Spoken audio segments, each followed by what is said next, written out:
ఆకాశ పక్షులను చూడండి, అవి విత్తవు, కోయవు, కొట్లలో కూర్చుకొనవు, అయినను మీ పరలోకపు తండ్రి వాటిని ఏం చేస్తున్నాడు?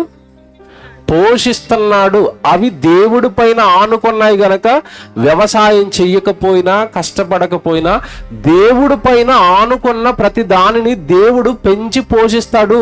మీరు దేవుడి పైన ఆనుకొనండి. తిండి, బట్టలు, ఇది పెద్ద విషయం కాదు మీకు. అవి విత్తవు, కోయవు, కొట్లలో కూర్చుకొనవు, అయినను మీ పరలోకపు తండ్రి వాటిని ఏం చేస్తున్నాడు? పోషిస్తున్నాడు. మీరు వాటికంటే బహుశ్రేష్ఠులు కారా? అంటే పక్షి కంటే నువ్వే గొప్పవాడు కదా.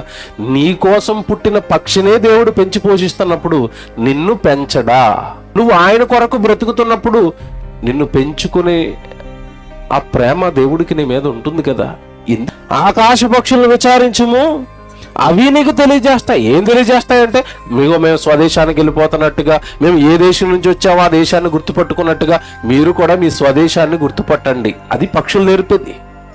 తర్వాత భూమిని ధ్యానించిన ఎడల అది నీకు బోధించును, సముద్రములోని చేపలను నీకు దానిని వివరించును. అంటే మొత్తం విశ్వంలో ఉన్న సముద్రమా, భూమా, ఆకాశ పక్షుల, మృగాల దేవుడు గురించిన బోధ చేస్తున్నాయట మనుషులకి. దేవుని యొక్క విద్యాలయం, దేవుడి గురించి పాఠాలు నేర్పిస్తాయి. దేవుడు విశ్వాన్ని కలిగించి నీ బ్రతకడానికి అవసరమైన అవసరతలు వాటి ద్వారా తీరుస్తూనే వాటితో పాఠాలు నేర్చుకో. తినటమే కాదు, త్రాగటమే కాదు, అనుభవించడమే కాదు. విశ్వం దేవుని విద్యాలయం. నక్షత్రాలను కదుపు, ఒక పాఠం నేర్పిస్తాయి. ఆకాశాన్ని కదుపు, ఒక పాఠం నేర్పిస్తుంది. భూమిని కదుపు, ఒక పాఠం నేర్పిస్తుంది. పక్షిని కదుపు, ఒక పాఠం నేర్పిస్తుంది. సముద్రంలోని చేపలను కదుపు, ఒక పాఠం నేర్పిస్తుంది. ప్రతిదీ కూడా నీకు దేవుడి గురించిన పాఠాలు నేర్పిస్తాయి.